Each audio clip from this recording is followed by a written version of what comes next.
ನಮಸ್ಕಾರ ವೃಶ್ಚಿಕ ರಾಶಿಯವರೇ, ಕೇಳಿ, ನಿಮ್ಮ ಜೀವನದಲ್ಲಿ ಮುಂದಿನ 5 ದಿನಗಳು ಅಬ್ಬಾ, ಸಾಮಾನ್ಯ ದಿನಗಳಂತೂ ಅಲ್ಲ.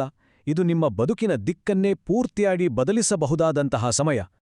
ಹಾಗಾದ್ರೆ ನಿಜವಾಗ್ಲೂ ವೃಶ್ಚಿಕ ರಾಶಿಯವರ ಬದುಕಲ್ಲಿ ಒಂದು ದೊಡ್ಡ ಬದಲಾವಣೆ ಆಗೋ ಕಾಲ ಬಂದಿದೆಯಾ? ಖಂಡಿತವಾಗಿಯೂ ಹೌದು. ಈ ಬರ್ತಾ ಇರೋ ದಿನಗಳಿದೆಯಲ್ಲ, ಅದು ಜೀವನದಲ್ಲಿ ಒಂದು ಹೊಸ ಚಾಪ್ಟರ್ ಶುರು ಮಾಡಲಿದೆ. ಅದು ಕೇವಲ 5 ದಿನಗಳು. ಆದರೆ ಈ 5 ದಿನಗಳು ಇಡೀ ಬದುಕನ್ನೇ ಬದಲಿಸೋ ಶಕ್ತಿ ಹೊಂದಿವೆ.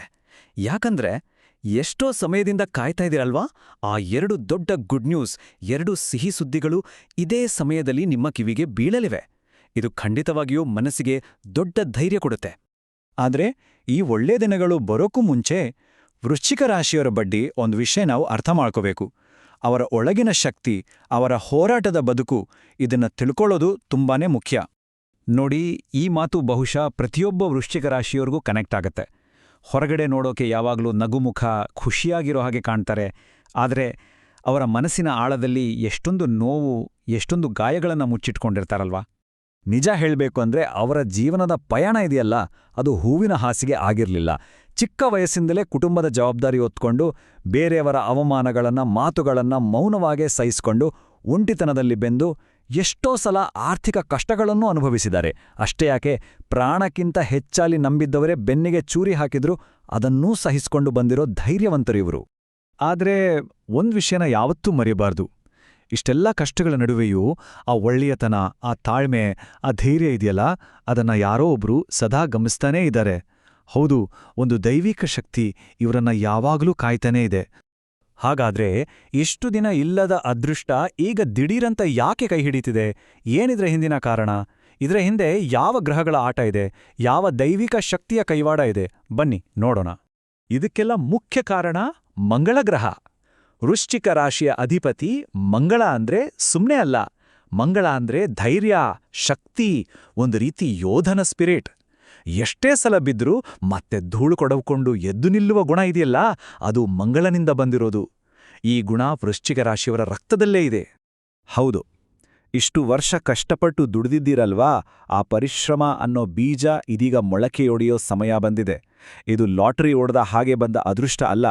ಇದು ಬೆವರು ಸುರಿಸಿ ಕಷ್ಟಪಟ್ಟು ದುಡಿದಿದ್ದಕ್ಕೆ ಸಿಗ್ತಾ ಇರೋ ಪ್ರತಿಫಲ. ಹಾಗೇನೇ ಇನ್ನೊಂದು ವಿಷಯ, ಇಷ್ಟು ದಿನ ಎಲ್ಲಾ ಕಷ್ಟಗಳಿಂದ, ಎಲ್ಲಾ ಅಪಾಯಗಳಿಂದ ಗೊತ್ತಿಲ್ಲದ ಹಾಗೆ ಕಾಪಾಡ್ತಾ ಇದ್ದ ಒಂದು ಶಕ್ತಿ, ಒಂದು ದೈವಿಕ ಶಕ್ತಿ, ಈಗ ತನ್ನ ಇರುವಿಕೆಯನ್ನ ತೋರ್ಸಕ್ ಬರ್ತಾ ಇದೆ. ಅದು ಯಾರು ಗೊತ್ತಾ? ಕೇಳಿದ್ರೆ ಖಂಡಿತ ಆಶ್ಚರ್ಯ ಆಗುತ್ತೆ. ಆ ಶಕ್ತಿ ಬೇರೆ ಯಾರೂ ಅಲ್ಲ, ಸಾಕ್ಷಾತ್ ಮಹಾವಿಷ್ಣು. ಹೌದು, ವಿಷ್ಣುಮೂರ್ತಿಯ ಕೃಪಾಕಟಾಕ್ಷ ಈಗ ವೃಶ್ಚಿಕ ರಾಶಿಯವರ ಮೇಲೆ ಹೆಚ್ಚಾಗ್ತಿದೆ. ಇನ್ನು ಮುಂದೆ ಇವರ ಜೀವನದಲ್ಲಿ ಅದ್ಭುತಗಳೇ ನಡೆಯಲಿವೆ.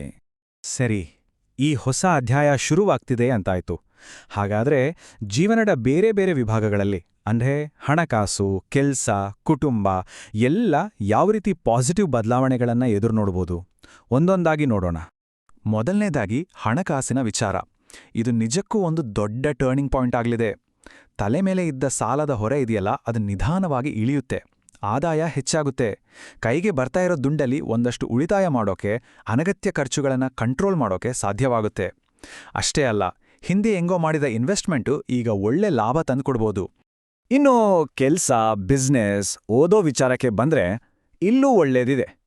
ಆಫೀಸಲ್ಲಿ ಕೆಲಸ ಮಾಡೋರಿಗೆ ಪ್ರಮೋಷನ್, ಎಲ್ಲರಿಂದ ಗುರುತಿಸುವಿಕೆ ಸಿಗುತ್ತೆ. ಅರ್ಧಕ್ಕೆ ನಿಂತೋಗಿದ್ದ ಬಿಸ್ನೆಸ್ ಪ್ರಾಜೆಕ್ಟ್ಗಳು ಮತ್ತೆ ಗರಿಗೆದರಿ ಯಶಸ್ಸಿನತ್ತ ಸಾಗುತ್ತೆ. ಸ್ಟೂಡೆಂಟ್ಸ್ಗೆ ಓದಿನಲ್ಲಿ ಗಮನ ಹೆಚ್ಚಾಗಿ ಎಕ್ಸಾಮ್ನಲ್ಲಿ ಒಳ್ಳೆ ರಿಸಲ್ಟ್ಸ್ ಬರುತ್ತೆ. ಒಟ್ನಲ್ಲಿ ಪಟ್ಟಶ್ರಮಕ್ಕೆ ಪ್ರತಿಫಲ ಸಿಕ್ಕೇ ಸಿಗುತ್ತೆ. ಇನ್ನು ಪರ್ಸನಲ್ ಲೈಫ್ ಮತ್ತೆ ಫ್ಯಾಮಿಲಿ, ಇಲ್ಲೂ ಕೂಡ ಎಲ್ಲವೂ ಸರಿ ಹೋಗೋಕೆ ಶುರುವಾಗುತ್ತೆ. ಮನೆಯಲ್ಲಿ ಏನಾದರೂ ಸಣ್ಣಪುಟ್ಟ ಮನಸ್ತಾಪ, ತಪ್ಪು ತಿಳುವಳಿಕೆ ಇದ್ರೆ ಅದೆಲ್ಲ ದೂರವಾಗಿ ಒಂದು ಶಾಂತಿ, ಸಂತೋಷದ ವಾತಾವರಣ ಸೃಷ್ಟಿಯಾಗುತ್ತೆ. ಆರೋಗ್ಯ ಕೂಡ ಚೆನ್ನಾಗಿರುತ್ತೆ. ಎಲ್ಲಕ್ಕಿಂತ ಮುಖ್ಯವಾಗಿ ಮನಸ್ಸಿಗೆ ಒಂದು ನೆಮ್ಮದಿ, ಒಂದು ಸಮಾಧಾನ ಸಿಗುತ್ತೆ. ಓಕೆ, ಇಷ್ಟೆಲ್ಲ ಒಳ್ಳೆದಾಗ್ತಾ ಇದೆ. ಹಾಗಾದ್ರೆ ಈ ಬರ್ತಾ ಇರೋ ಅದೃಷ್ಟವನ್ನ, ಆ ದೈವಿಕ ಅನುಗ್ರಹವನ್ನ ನಾವು ಹೇಗೆ ಸ್ವಾಗತಿಸೋದು? ಅದನ್ನ ಹೆಚ್ಚಿಸ್ಕೊಳ್ಳೋಕೆ ಏನ್ ಮಾಡಬೇಕು?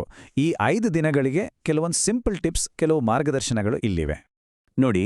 ಈ 5 ದಿನಗಳಲ್ಲಿ ಈ ಕೆಲವು ಸರಳ ಕೆಲಸಗಳನ್ನ ಮಾಡಿದ್ರೆ ತುಂಬಾನೇ ಒಳ್ಳೆಯದು. ಮೊದಲನೇದಾಗಿ, ಭಾನುವಾರ ಅರಿಶಿಣದ ನೀರಿಂದ ಇಡೀ ಮನೆಯನ್ನ ಒಮ್ಮೆ ಶುದ್ಧಿ ಮಾಡಿ. ಎರಡನೇದಾಗಿ, ತುಂಬಾ ಶ್ರದ್ಧೆ ಭಕ್ತಿಯಿಂದ ವಿಷ್ಣುವನ್ನ ಪೂಜಿಸಿ. ವಿಷ್ಣುಗೆ ಬಿಳಿ ಹೂವಂದ್ರೆ ತುಂಬಾ ಇಷ್ಟ, ಅದನ್ನ ಅರ್ಪಿಸಿ. ಮೂರನೇದಾಗಿ ತುಳಸಿ ಗಿಡದ ಹತ್ರ ಒಂದು ದೀಪ ಹಚ್ಚಿ 11 ಸಲ ಪ್ರದಕ್ಷಿಣೆ ಹಾಕಿ. ಕೊನೆಯದಾಗಿ ನಿಮ್ಮ ಕೈಲಾದ್ರೆ ಒಂದು 5 ಜನ ಬಡವರಿಗೆ ಅನ್ನದಾನ ಮಾಡಿ. ಇದರಿಂದ ಪುಣ್ಯ ಜಾಸ್ತಿಯಾಗತ್ತೆ. ಹಾಗೇನೆ ಈ ಸಮದಲ್ಲಿ ಕೆಲವೊಂದು ಮಾಡಬೇಕಾದ್ದು ಮತ್ತು ಮಾಡಬಾರ್ದು ಅಂತ ಇದೆ. ಏನಾದರೂ ಹೊಸ ಕೆಲಸ, ಹೊಸ ಪ್ರಾಜೆಕ್ಟ್ ಶುರು ಮಾಡೋದಿದ್ರೆ ಅದನ್ನ ಶುಕ್ರವಾರ ಅಥವಾ ಭಾನುವಾರ ಮಾಡಿ. ಹಾಗೆ ನಿಮ್ಮ ಲಕ್ಕಿ ಕಲರ್ಸ್ ಬಟ್ಟೆ ಹಾಕೊಳ್ಳಿ. ಇನ್ನೇನ್ ಮಾಡಬಾರ್ದು ಅಂದ್ರೆ 2 ದಿನ ಕಪ್ಪು ಬಟ್ಟೆ ಮಾತ್ರ ಬೇಡ. ಮತ್ತೆ ಸುಮ್ನೆ ಯಾರ ಜೊತೆಗೂ ಜಗಳ, ವಾದಕ್ಕೆ ಹೋಗ್ಬೇಡಿ. ಅತಿ ಮುಖ್ಯವಾಗಿ ನಿಮ್ಮ ಸೀಕ್ರೆಟ್ಗಳ್ನ, ನಿಮ್ಮ ಪ್ಲಾನ್ಗಳ್ನ ಎಲ್ಲರ ಹತ್ರನೂ ಹೇಳ್ಕೊಂಡು ಓಡಾಡಬೇಡಿ. ಇಷ್ಟೆಲ್ಲ ಒಳ್ಳೇದ್ರ ಜೊತೆಗೆ ಕೆಲವೊಂದು ಎಚ್ಚರಿಕೆಗಳನ್ನು ಇಟ್ಕೊಂಡ್ರೆ ಒಳ್ಳೇದು. ಎಲ್ಲಾದ್ರೂ ಪ್ರಯಾಣ ಮಾಡೋ ಪ್ಲಾನ್ ಇದ್ರೆ ಸ್ವಲ್ಪ ಜಾಗೃತೆಯಿಂದಿರಿ. ಸಣ್ಣಪುಟ ತಡ ಆಗ್ಬೋದು ಅಷ್ಟೇ. ಇನ್ನೊಂದೇನಪ್ಪ ಅಂದ್ರೆ ನಿಮ್ಮ ಯಶಸ್ಸನ್ನ ನೋಡಿ ಎಲ್ಲರಿಗೂ ಹೊಟ್ಟೆ ಕಿಚ್ಚು ಬರ್ಬೋದು. ಹಾಗಾಗಿ ಎಲ್ಲವನ್ನೂ ಎಲ್ಲರ ಜೊತೆ ಹಂಚ್ಕೊಳ್ಳೋದು ಬೇಡ. ಕೊನೆಯದಾಗಿ ಒಂದು ಸಣ್ಣ ಸೂಚನೆ, ಎಸ್ ಮತ್ತೆ ಕೆ ಅಕ್ಷರದಿಂದ ಹೆಸರು ಶುರುವಾಗೋರತ್ರ ವ್ಯವಹಾರ ಮಾಡುವಾಗ ಒಂಚೂರು ಹೆಚ್ಚು ಜಾಗರೂಕರಾಗಿರಿ. ಇನ್ನು ನಿಮ್ಮ ಅದೃಷ್ಟವನ್ನ ಡಬಲ್ ಮಾಡೋಕೆ ಈ ವಿಷಯಗಳನ್ನ ನೆನ್ಪಿಟ್ಕೊಳ್ಳಿ. ನಿಮ್ಮ ಲಕ್ಕಿ ನಂಬರ್ಸ್ 3 ಮತ್ತು 7. ಲಕ್ಕಿ ಕಲರ್ಸ್ ಅಂದ್ರೆ ಹಸಿರು, ಕೆಂಪು, ಹಳದಿ, ನೀಲಿ, ಬಿಳಿ ಮತ್ತು ಪಿಂಕ್. ಈ ಬಣ್ಣಗಳು ನಿಮ್ಗೆ ತುಂಬಾನೇ ಒಳ್ಳೇದ್ ಮಾಡುತ್ತೆ. ಇನ್ನು ಲಕ್ಕಿ ಡೇಸ್ ಅಂದ್ರೆ ಶುಕ್ರವಾರ ಮತ್ತು ಭಾನುವಾರ. ಈ ದಿನಗಳಲ್ಲಿ ಮುಖ್ಯವಾದ ಕೆಲಸಗಳನ್ನ ಪ್ಲಾನ್ ಮಾಡ್ಬೋದು. ಕೊನೆಯದಾಗಿ ಒಂದು ಮಾತನ್ನ ಚೆನ್ನಾಗಿ ನೆನ್ಪಿಟ್ಕೊಳ್ಳಿ. ಇದು ಕೇವಲ ಜ್ಯೋತಿಷ್ಯ ಅಥವಾ ಭವಿಷ್ಯವಾಣಿ ಅಲ್ಲ. ಇದು ಇಷ್ಟು ವರ್ಷ ಪಟ್ಟ ಕಷ್ಟಕ್ಕೆ, ತೋರಿಸಿದ ಸಹನೆಗೆ, ಮಾಡಿದ ಪರಿಶ್ರಮಕ್ಕೆ ಸಿಕ್ಕಿರೋ ಒಂದು ಬಹುಮಾನ. ಈ ಹೊಸ ಅದ್ಭುತವಾದ ಅಧ್ಯಾಯಕ್ಕೆ ವೃಶ್ಚಿಕ ರಾಶಿಯವರು ಸಂಪೂರ್ಣವಾಗಿ ಅರ್ಹರು. ಇದರಲ್ಲಿ ಯಾವುದೇ ಅನುಮಾನ ಬೇಡ. ಹಾಗಾದ್ರೆ ಈಗ ಹೇಳಿ, ಒಂದು ಕಡೆ ದೈವದ ಅನುಗ್ರಹ, ಇನ್ನೊಂದು ಕಡೆ ನಿಮ್ಮ ಒಳಗೆ ಇರುವ ಯೋಧನ ಸ್ಪಿರಿಟ್. ಇವೆರಡೂ ಜೊತೆಗಿರುವಾಗ ಈ ಹೊಸ ಯುಗದಲ್ಲಿ ನೀವು ಏನನ್ನ ಸಾಧಿಸಕ್ಕೆ ಹೊರಟಿದ್ದೀರಿ? ಈ ಅದ್ಭುತ ಆರಂಭವನ್ನ ಪೂರ್ತಿ ನಂಬಿಕೆ ಮತ್ತು ಧೈರ್ಯದಿಂದ ಸ್ವಾಗತಿಸಿ. ಎಲ್ಲವೂ ಒಳ್ಳೆಯದಾಗ್ಲಿದೆ.